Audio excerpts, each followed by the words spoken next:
Pranati TV को आपण मानक स्वागत। आज मुख्य खबर।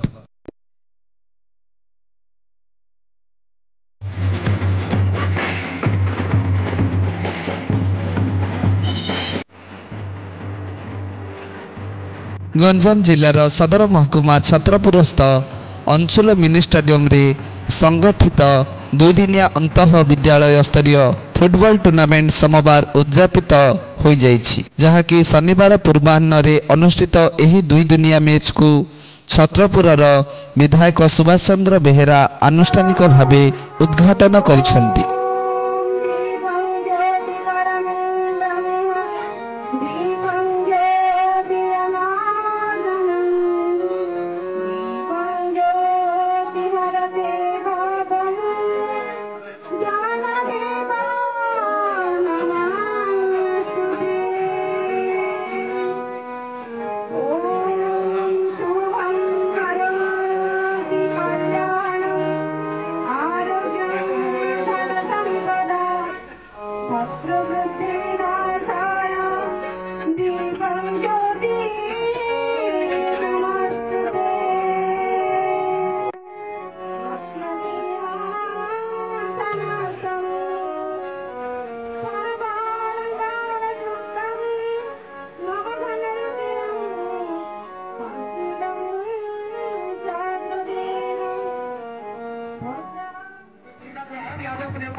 एही दुई दिनिया अंतः विद्यालय स्तरीय फुटबॉल टूर्नामेंट सोमवार उद्यापित हो जाइछि। गंजाम जिल्लारू विभिन्न स्थानरू 17 वर्षरू कम बयसर हाईस्कूल छात्र छात्री एथिरे अंशग्रहण करिसेंति।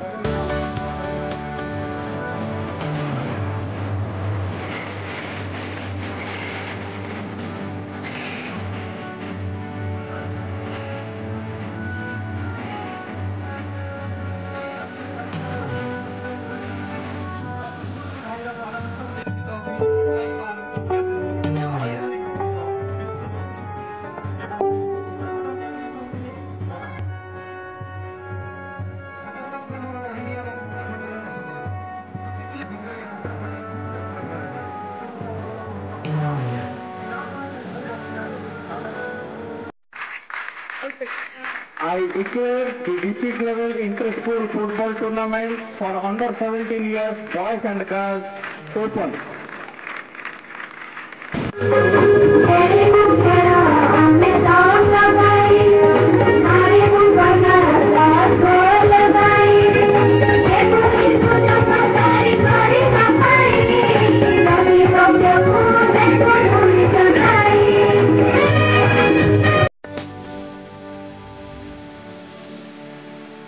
ओडिशार माननीय मुख्यमंत्री नवीन पट्टनायक तांकर दूरदृष्टि संपन्न नेतृत्व में सबुबले से क्रीड़ा को स्वतंत्र प्रोत्साहन एवं स्वतंत्र पृष्ठपोषकता प्रदान करके आछंती। भारतीय महिला हॉकी दल एवं पुरुष हॉकी दल को से पृष्ठपोषकता प्रदान करथिले, जाफल आमर पुरुष हॉकी दल ब्रोंज मेडल पाइबारे संभव हो पार्थिला एवं महिला हॉकी दल मध्य उच्चकोटीर क्रीड़ा नैपुण्य ओलंपिक्स रे प्रदर्शन करथिले। एवं यही क्रम ओडिशा वर्तमान माननीय मुख्यमंत्री नेतृत्व में क्रीडार बा स्पोर्ट्स एक हब होगा जाउछि एवं यही क्रम से जातीय एवं अंतर्जातीय स्तर बड़ बड़ आयोजन करछंती। क्रमागत दुई थर पई से विश्वकप हॉकी मध्य आयोजन करछंती। भुवनेश्वर सहित सुंदरगढ़ में यही विश्वर हॉकीर महाकुंभ अनुष्ठित होउछि।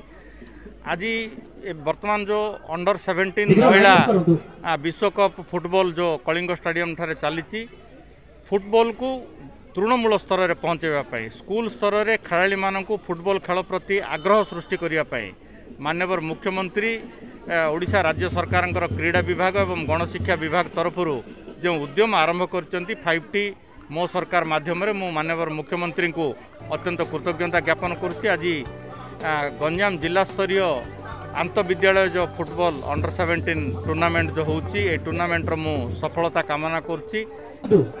हमर मान्यवर मुख्यमंत्री निर्देशन को आधार करी हमर फुटबॉल पिला मानक पाखरे लोकप्रिय करिया पई हमर ब्लॉक स्तरीय उद्घाटित हो सारी उद्यापित हो सारी ब्लॉक स्तरीय पर आमर जोनाल स्तरीय आज आमर जिला स्तरीय फुटबॉल टूर्नामेंट ये चली पिला माने बहुत खुशी अच्छा भावुँ ये प्रोग्राम पिला मानक निश्चित भाव फुटबॉल प्रति आकर्षित कर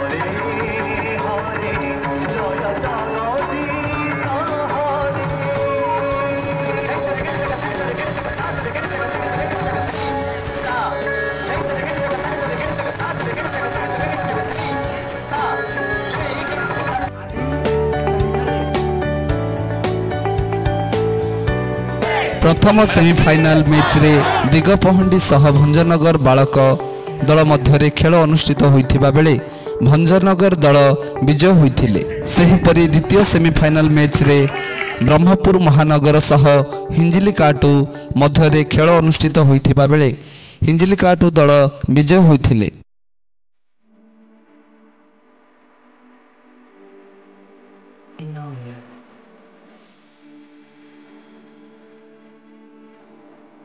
तेबे पुरुष दल तरफ फाइनाल मैच रे भंजनगर सह हिंजिलिकाटू मध्य तीव्र प्रतियोगितार सह लड़ई हुई 5-0 गोल रे भंजनगर विजय होइथिले। सेहिपरि बालिका दल पक्षरु भंजनगर सह शेरगढ़ दल मध्य खेल अनुष्ठित होइथिबा बेले शेरगढ़ 3-2 गोल रे विजय होइथिले। बालिका दल रे द्वितीय सेमिफाइनाल मैच भंजनगर सह हिंजिलिकाटू मध्य खेल अनुष्ठित होइथिबा बेले 1-0 गोल रे भंजनगर बालिका दल विजय होइथिले। फाइनाल मैच रे भंजनगर सह शेरगढ़ मध्य खेल अनुष्ठित होइथिबा बेले भंजनगर 2-0 गोल रे विजय होइथिले। उद्यापनी उत्सव रे मुख्य अतिथि भावे अतिरिक्त जिलापाल प्रियरंजन पृष्टि जोगदी श्रेष्ठ क्रीडाविद मानंकु पुरस्कृत करथिले। जिला शिक्षा अधिकारी विनीता सेनापति और छत्रपुर गोष्ठी शिक्षा अधिकारी सीताराम पात्र एवं क्रीडा संगठन संपादक भागीरथी स्वाई अंशुल सरकारी हाईस्कूल भारप्राप्त प्रधान शिक्षक बाउरीबंधु पंडा प्रमुख कार्यक्रम में सक्रिय अंशग्रहण करथिले।